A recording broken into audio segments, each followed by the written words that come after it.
Ada orang nggak ibadah, nggak taklim, nggak ngaji, datang ketemu teman, oh, gue lagi kena ujian nih bro. Jadi ujian itu sampein nama dia bukan ujian, itu baru azab di dunia, belum di akhirat. Sholat kagak, ngaji kagak, dibilang ujian, bukan, itu baru azab di dunia. Coba sadar diri, pahamin satu ayat atau satu surat di dalam Al-Quran. Baca surat Al-Ghasyiyah, baca surat Al-Ghasyiyah dan simak baik-baik. Hal hataka hadithul,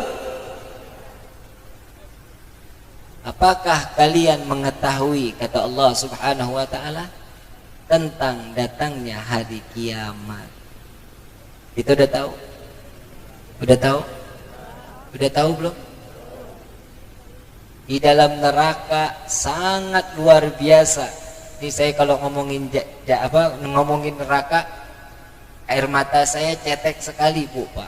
Benar, demi Allah, saya ngerasa saya ini banyak dosa luar biasa kepada Allah. Nauzubillah.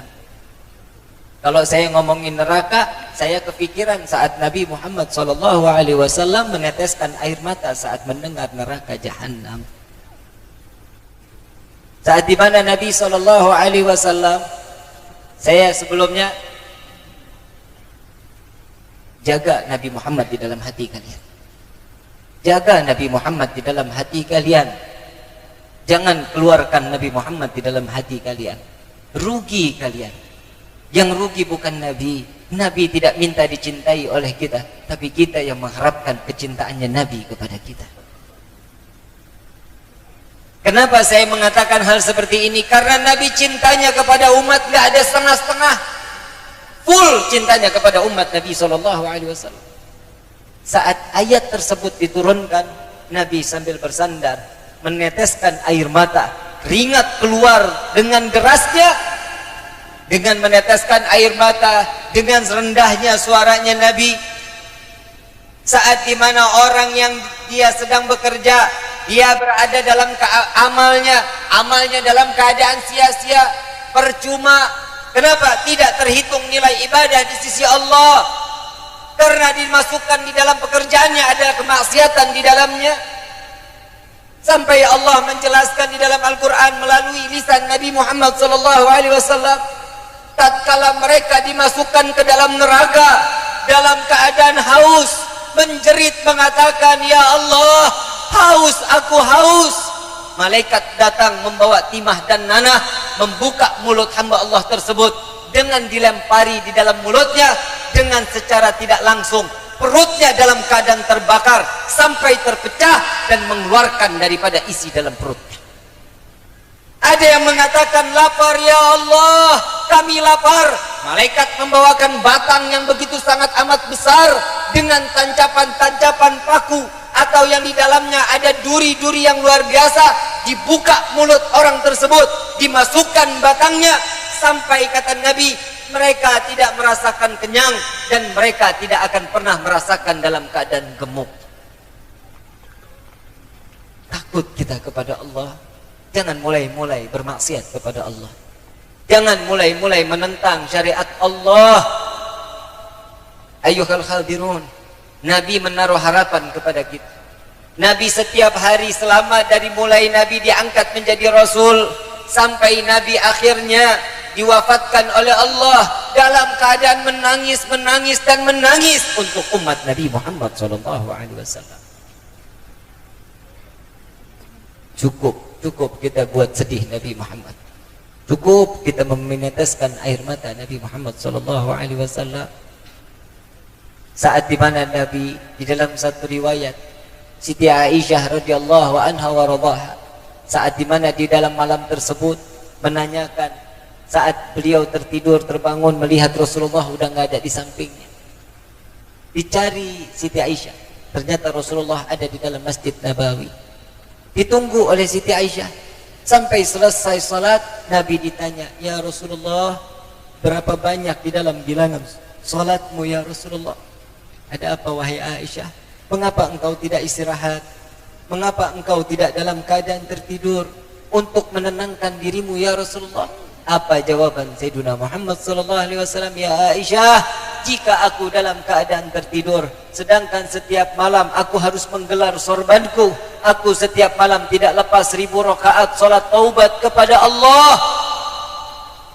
Nabi maksum, Nabi tidak terhitung di dalam dosanya, Nabi yang diberikan kunci dalam syurga, di dalam syurga terdapat nama Nabi. Nabi pun masih salat taubat. Sampai Siti Aisyah mengatakan, ya Rasulullah, banyaknya di dalam bilangan salatmu ya Rasulullah. Apa kata Rasulullah? Aku khawatir keadaan umatku di saat di yaumil qiyamah kelak, mereka yang belum sempat bertaubat kepada Allah, maka aku berharap salat taubatku ini dapat menambal taubat umatku. Kita yang bikin dosa, Nabi yang bertaubat.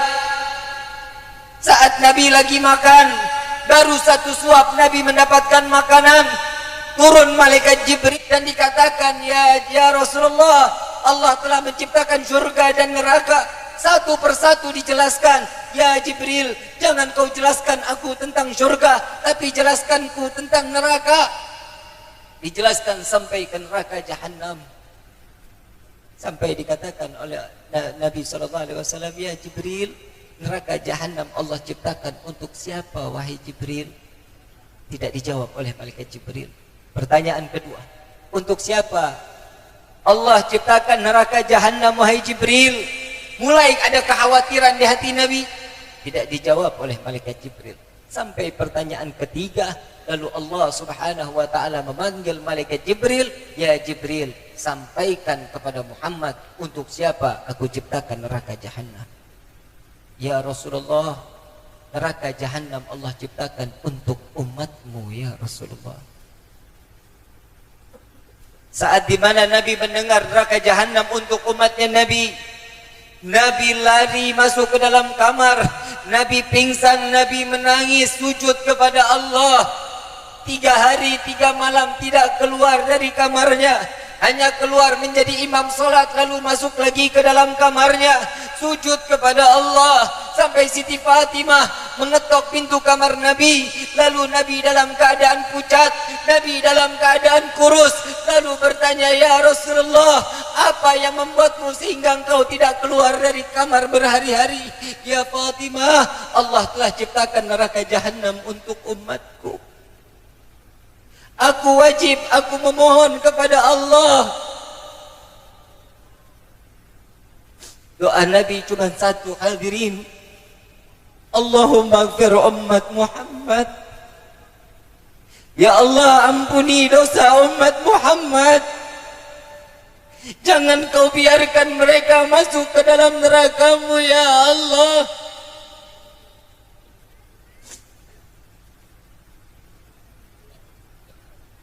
Sudah cukup kita membuat nangis hati Nabi SAW dalam sakratul maut.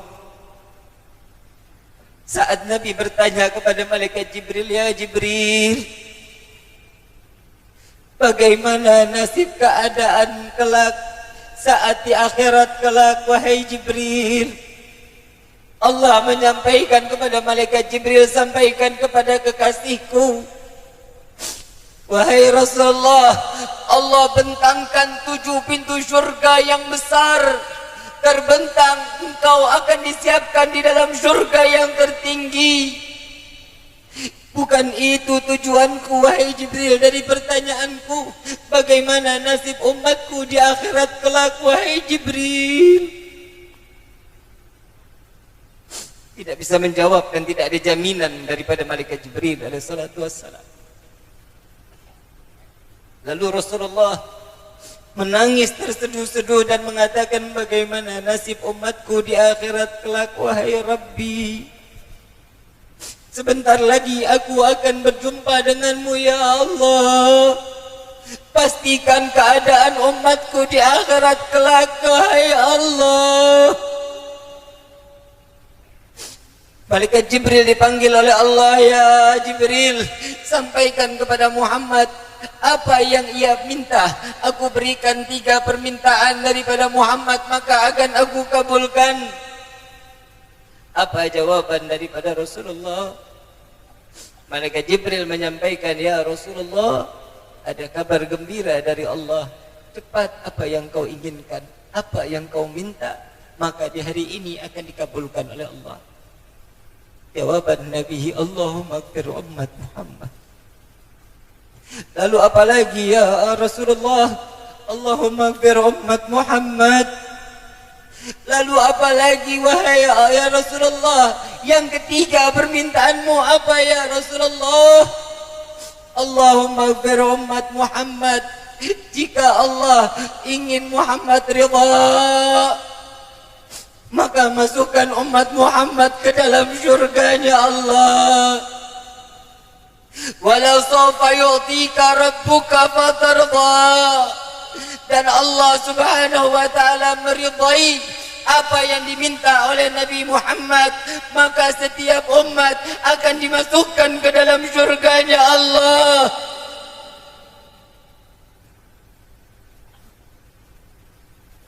Jazallahu anna sayyidina Muhammadan ma huwa ahlu. Terima kasih wahai Rabbi, karena engkau telah menciptakan Sayyidina Muhammad sallallahu alaihi wasallam.